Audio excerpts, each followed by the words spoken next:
Welcome to Millwood Outdoors. Today I'm working on a log cleanup project at the cabin. I think I mentioned this in a previous video, but we purchased this property at the end of December 2024. The cabin's on 5 acres of woods, and there's logs all over the place in the woods. 90% of them are rotten, but there's 10% that might have some firewood potential, and this log is one of those.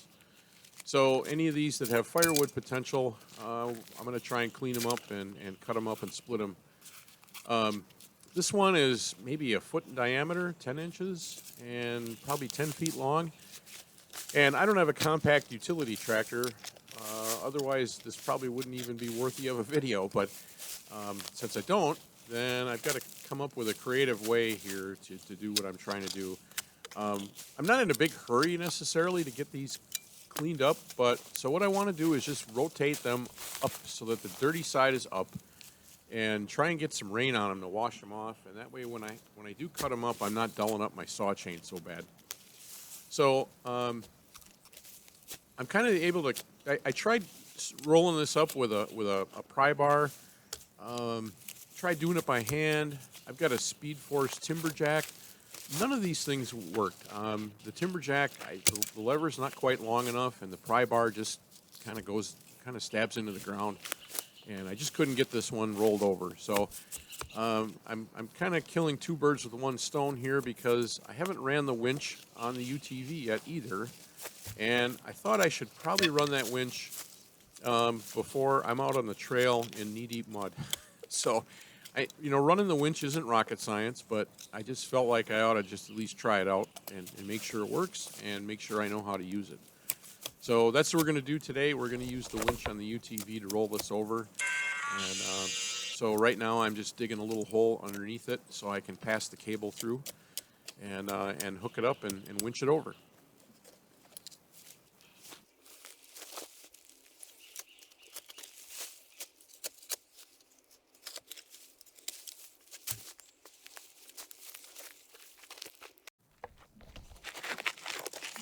The winch on the UTV is rated at 4,500 pounds.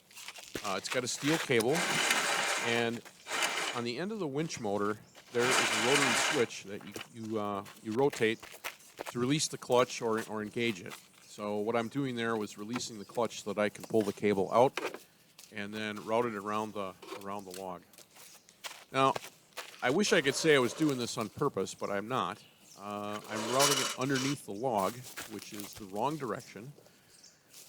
So what'll happen is when I go to engage the winch, it's going to want to rotate the log away from the UTV, and so it's just not going to rotate, and it's just going to pull the winch down, and nothing's going to happen here.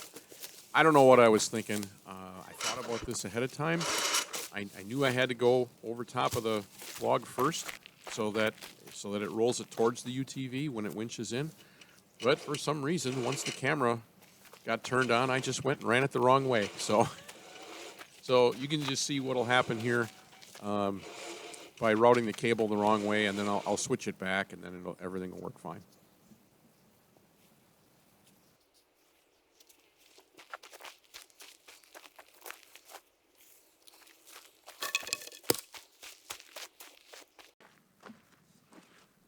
One thing to keep in mind when using a winch like this, for a job like this winch really isn't designed to do this.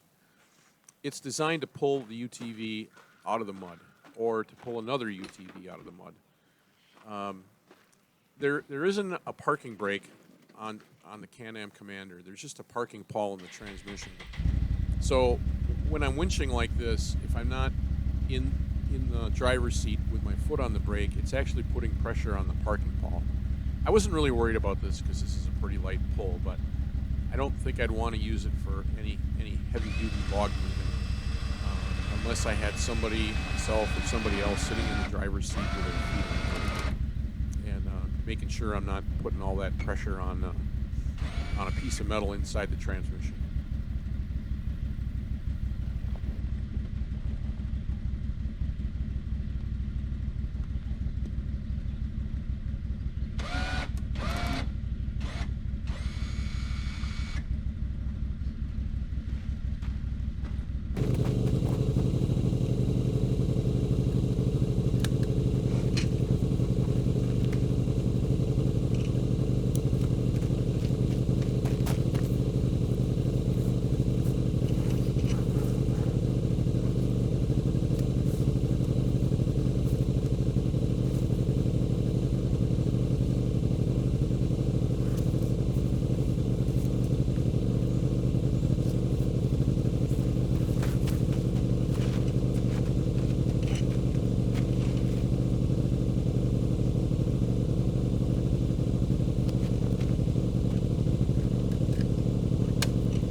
You can see now that I got the cable routed the correct way, it just rolls the log without any effort at all, really.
One thing that would be handy would be a remote switch on a cord.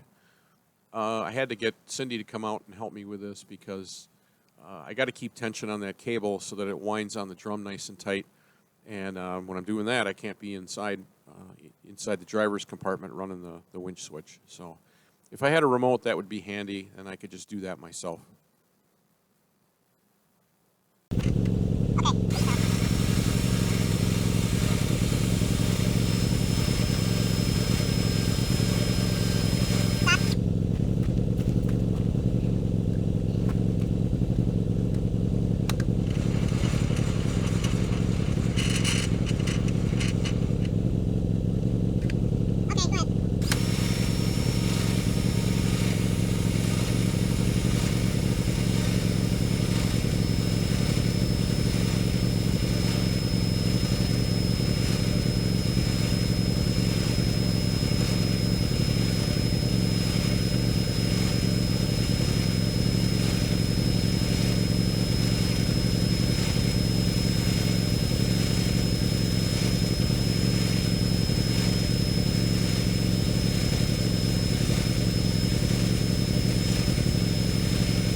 So I've got all the dirt swept off, so now we just need a little bit of rain to wash the rest of it off, and then hopefully I can cut that up without dulling my saw chain up too much. Thanks for watching. If you like this kind of content, make sure to like and subscribe, and hit that little bell down on the bottom so then you get notified when I have other videos that come out. Once again, thanks for watching, and spend some time outdoors.